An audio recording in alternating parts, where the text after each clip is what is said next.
Hey everybody, it's Brandon, and we're back again with the MMBC Podcast, and I'm right here with my good buddy, Pastor Tommy Anthony. Say hi, Pastor. Hi, everyone.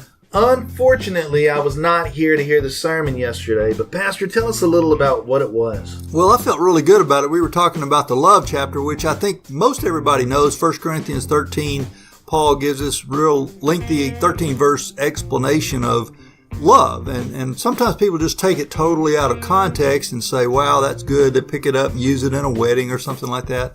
But I was advocating that we needed to take it in context of what we've been looking at, the work of the Spirit, the gifts of the Spirit. And chapter 12 and 14 are very important as the setting of this jewel.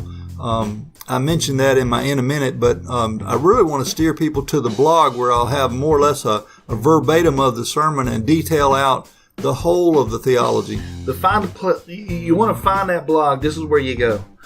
You can go to WordPress and look up Talking with Tommy, but I would suggest going to our church's website and clicking on the media tab. Hit the media tab, go down, and it's right there. And that's where I pretty much put all my sermons in written form. And I invite feedback. Read if you have a question or a comment or you disagree with me. I'd love to hear from you. And you can either do that talking to me at church or just respond to the email that's on the cover of the bulletin there, or actually as a comment on the blog. Now, correct me if I'm wrong, with this blog that you have, you put extra little things in your blog that maybe didn't get out during the sermon? Right. That's sometimes the case. Some of my research and my study doesn't make it into the actual sermon. Even though I generally take some sort of outline or notes, sometimes I'm shooting from the hip and I'll remember things when I'm working and writing the blog that I wanted to say or didn't say. So that's not always just a boring repeat. It is sometimes a little more in-depth thing. So I encourage you to go there, and I'd love to hear from you. But specific to this Sunday, some of the things that I did say in the sermon that I did not get to obviously say in a minute, I find it just fascinating that in the New Testament from the time of Jesus, the disciples, the apostles, are picking up a word, agape, and a lot of people have heard that in church life, but you may not realize that was a word that really was very void of any intrinsic value or meaning other than just sort of a synonym for the words eros and phileo, which, that's where we get our word erotic, and it's the physical side, the thrill of physical relationships. And when the Bible talks about love, and when it talks about friendship, and it talks about relationships, it doesn't pull any punches.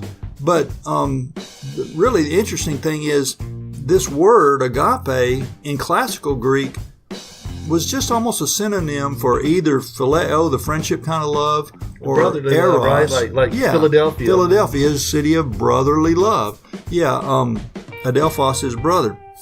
But from the time of Jesus, and the church begins to coin a word. They take this word that really doesn't have much meaning, and they start using it almost exclusively as the God kind of love, the giving kind of love, the sacrificial love. Now, there are some few examples where phileo is used, friendship kind of love is used in there almost interchangeably, but the preponderance, the majority of the usage, take this word that doesn't have much meaning and they just pour into it the Christian understanding of love. And Paul, in that chapter, is really doing a good job of talking very practically. He's doing it as a reaction to the lack of love that is being demonstrated in the Corinthian church. This is a very unhealthy church. There's a lot of envy, jealousy, bragging, and arrogance, and then there's some very unkind, unlovely behavior that's going on that he's addressing and saying, let me show you a better way. And he says, look, even if you have all the gifts, that's fine. You need love. And what's going to really stand the test of time? Love is going to be what lasts. So that was this past Sunday. Right. We do have some things coming up. This Wednesday, here in a couple of days, youth group. We are getting ready for our Valentine's Day fundraiser, which will be the following Wednesday. Always look forward to this. This is a lot of fun, but more than that, for the youth, it's important. Listen, if you are going to be going to camp, we want you to be a part of all the fundraisers. Call it skin in the game, call it what you want, but we want you to earn your spot. Yeah, I mean, the church is very generous and tries to support your being able to go to camp at a cost where nobody has to say, well, I just can't afford to go to camp. And one of the ways we do that is that we support things like these fundraisers. So it's great to see young people actually involved, helping out, making it happen, and showing up, like you said. Not everybody out there is a singer. Not everybody out there is an entertainer. But we need dishwashers. We need people to bring food to tables. We need people to pour tea and fill up water. And other things like making stuff. I know that's happened sometimes before when they would actually bring desserts that they made, brownies and whatnot. Yeah, this year we are actually going to try our very best to have the youth group bring the majority of the desserts. And I really don't want it to go buy it from Walmart. I really want it to be something made from the heart. But I will say this. If you are out there and you know you have a Valentine's Day dessert that is just unbeatable, bring it. Bring it. We would love for you to donate that so that we can have it to give out.